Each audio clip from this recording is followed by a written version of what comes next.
Assalamualaikum Bu. Waalaikumsalam. Dengan Mbak siapa ini? Perkenalkan Bu, nama saya Salsa Abdillah, saya dari kelas 12 IPA. Mbak Salsa kelas 12 IPA ya? Iya. Berarti ini sudah mulai agak padat ujian ya Mbak Salsa Iya, ya? Bu. Oke, Mbak Salsa rumahnya mana? Ini Bu, di Surabaya saya. Oh, oke. Mbak Salsa ada keperluan apa menemui Ibu pada siang hari ini? Saya ingin melakukan proses konseling bersama Ibu. Oh, oke, baik. Sebelumnya Ibu memperkenalkan diri dulu ya. Iya, Bu. Perkenalkan, nama Ibu Bella Mardhani Witama.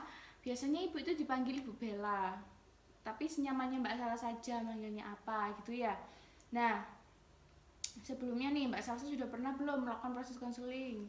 Itu Bu, konseling kelompok. Sudah pernah berarti ya? Berarti sudah sedikit tahu atau Iya. sudah sedikit banyak tahu ya mengenai proses konseling seperti apa? Oke, kalau boleh nih Ibu ingin mengulas sedikit mengenai proses konseling itu seperti apa. Jadi Mbak Salsa, proses konseling itu adalah proses sebuah bantuan dalam pengentasan permasalahan yang sedang dialami konseli. Nah, di sini peran Ibu sebagai konselor dan Mbak Salsa sebagai konseli Ibu.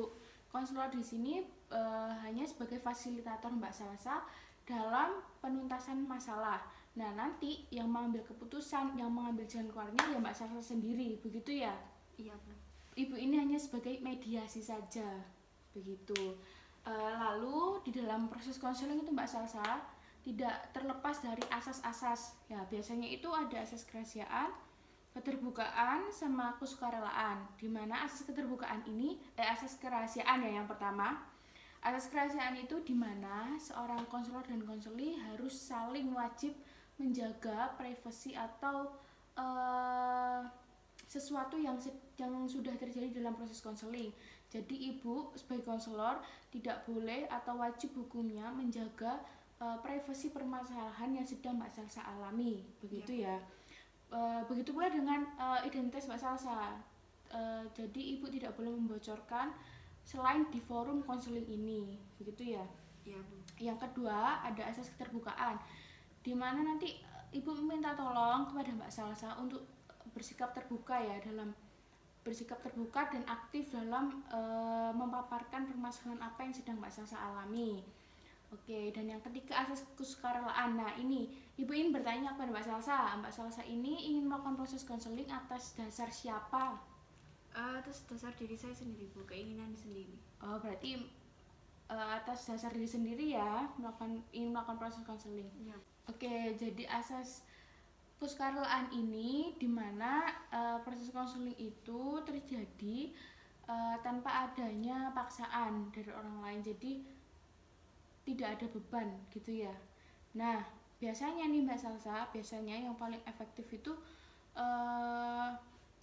pertemuan konseling itu tidak dilakukan 1 atau 2 kali ya, bahkan bisa 3 kali sampai 4 kali, tergantung permasalahan apa yang sedang Mbak Salsa atau konseli alami, begitu ya.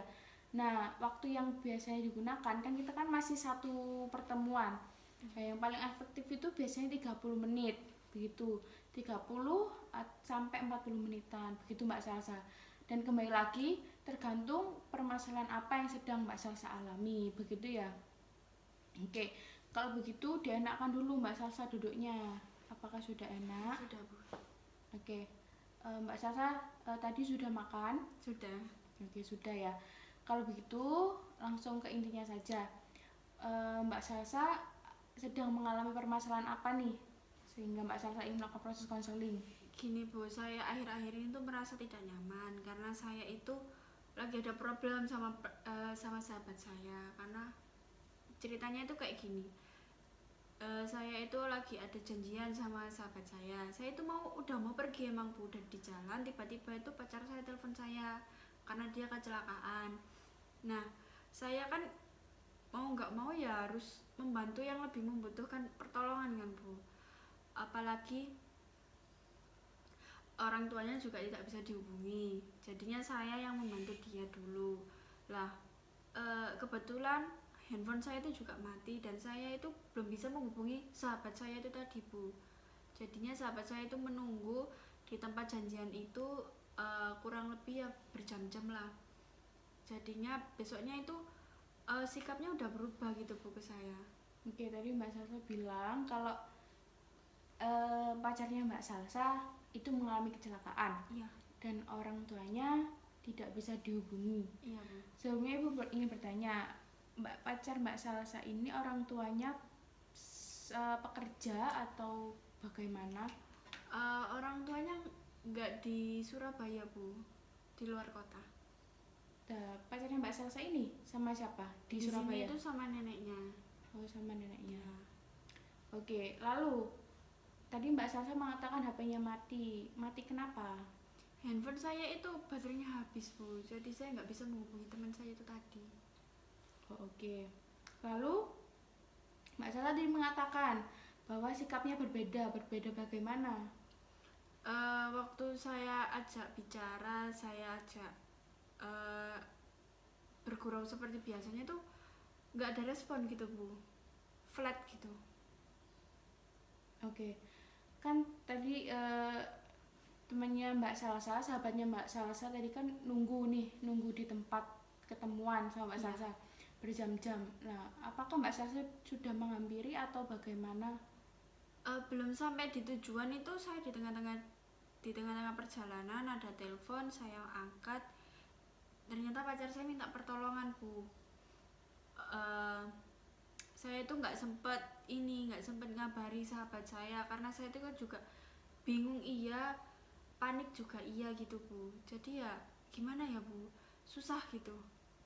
Oke, Ibu simpulkan sedikit, berarti Mbak Salsa ini merasa bersalah begitu ya Iya. kepada sahabatnya Mbak Salsa. Lalu kan Mbak Salsa kan tadi kan nggak sempat mengabari kepada sahabatnya Mbak Salsa. Lalu Mbak Salsa menuntaskan, maksudnya nolong pacarnya dulu kan, yang lebih urgent kan, kalau istilahnya begitu. Lalu gimana dengan nasib temannya Mbak Salsa? Dia sih waktu saya belum menghubungi tetap nunggu saya Bu sampai berjam-jam, sampai dia itu benar-benar capek nunggu saya karena emang kenyataannya saya kan nggak datang, dan saya juga bingung mau hubungi dia itu bagaimana, handphone saya juga mati. Jadi ya besoknya ketemu di sekolah itu sikapnya udah beda Bu.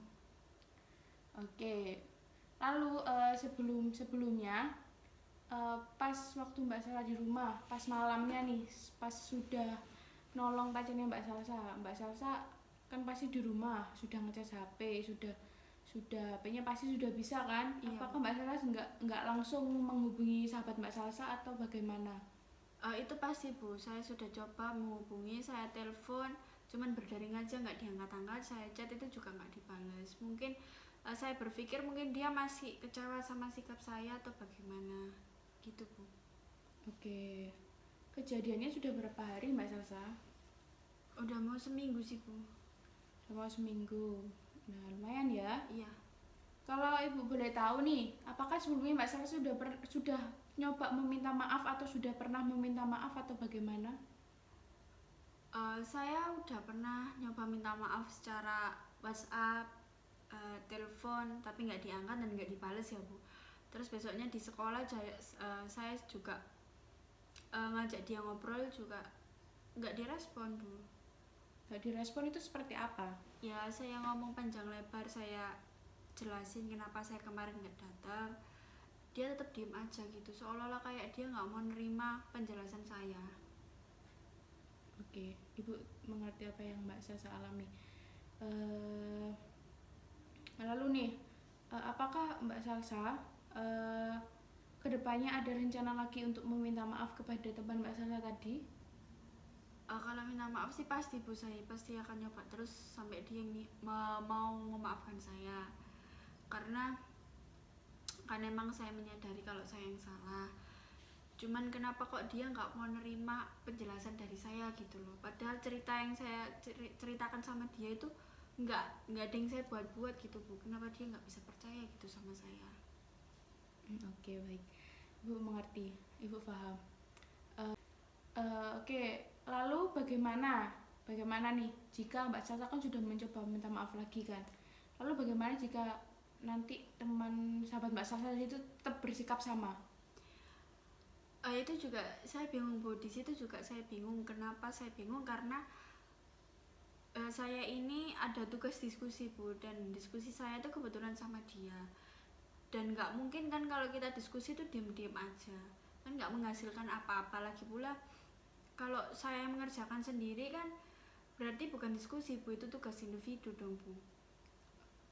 Tapi itu gimana ya, saya tuh bingung buat minta ngomong ke dia, ngajak diskusi itu ya kalau dia menggubris saya, kalau enggak gimana gitu kan, karena ada masalah itu tadi Bu. Oh, berarti Mbak Salsa sama temannya itu sekelas? Iya Bu. Oh, ibu kira beda kelas. Oke, jadi intinya Mbak Salsa tetap mau mencoba minta maaf dulu ya. Oke, jadi dari ibu sih begini Mbak Salsa. Ketika jadi keputusan dari Mbak Salsa sudah cukup baik ya menurut ibu, karena ya kejadiannya sudah itu sih sudah seminggu ya. Kalau ibu katakan lama juga masih belum terlalu lama, tapi juga ya kalau semisal katakan lama ya juga bisa sudah lama begitu ya, karena kan sudah berlalu seminggu. Oke, ibu tanya, lalu gimana kondisi pacarnya Mbak Salsa saat ini? Udah mendingan sih Bu. Udah mendingan. Oke. Oke Mbak Salsa, apa yang sudah Mbak Salsa rencanakan sudah bagus.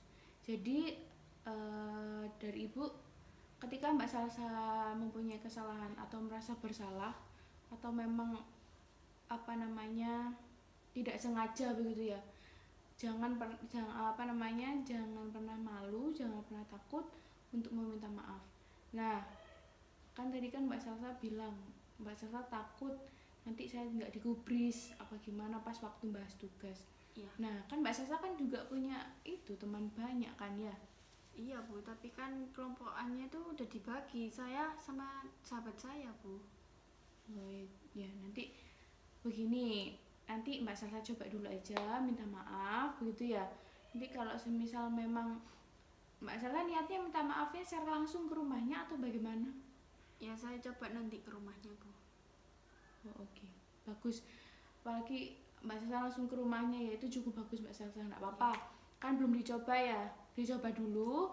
Nanti kan pokoknya kita sudah mencoba minta maaf, sudah beriktikat baik begitu ya Mbak Salsa ya. Jangan pernah takut, jangan pernah malu ketika kita merasa bersalah begitu ya. Kalau ada kesalahan harus kita perbaiki begitu ya. Jadi intinya permasalahan Mbak Salsa ini adanya miskom, hilangnya komunikasi begitu ya. Karena kan HP-nya Mbak Salsa kondisinya juga lowbat, mati juga kan, mau menghubungi ke HP-nya pacarnya Mbak Salsa tapi nomornya di HP-nya Mbak Salsa begitu kan. Oke, nggak apa-apa. Lalu gue ingin bertanya nih, gimana perasaan Mbak Salsa ketika melakukan proses konseling ini? Perasaan saya sedikit lega sih Bu, karena saya juga berbagi cerita sama ibu, dan saya mendapat masukan dari ibu juga. Oke, ya itu tadi pesan saya Mbak Salsa ya. Dicoba dulu aja, kan belum dicoba kan ya. Iya. Sebelumnya itu minta maafnya lewat chat atau lewat chat ya? Sebelumnya iya masih lewat chat. Oh, pantas aja. Gak apa-apa, coba dulu aja ya Mbak Salsa ya. Oke, ada lagi Mbak Salsa Nggak ada Bu. yang ingin diungkapkan? Nggak ada. Oke, nah seminggu ke depan atau berapa, pokoknya ibu menyesuaikan Mbak Salsa aja. Nanti ibu hubungi Mbak Salsa. Ibu boleh minta nomornya Mbak Salsa? Iya Bu. Coba ditulis Mbak. Sudah Bu. Oke, nanti ibu hubungi Mbak Salsa ya. Nanti ibu WA Mbak Salsa. Ibu akan mengadakan evaluasi terhadap perkembangan apa yang sudah Mbak Salsa lakukan. Ini sudah seperti apa? Apakah sudah baik sama sahabatnya atau bagaimana begitu ya? Ini Mbak Salsa jangan sungkan-sungkan gitu ya untuk menghubungi ibu ya. Iya. Oke. Sudah Mbak Salsa ya? Terima kasih ya Bu. Sudah mendung soalnya. Terima kasih ya Bu. Iya, sama-sama. Assalamualaikum.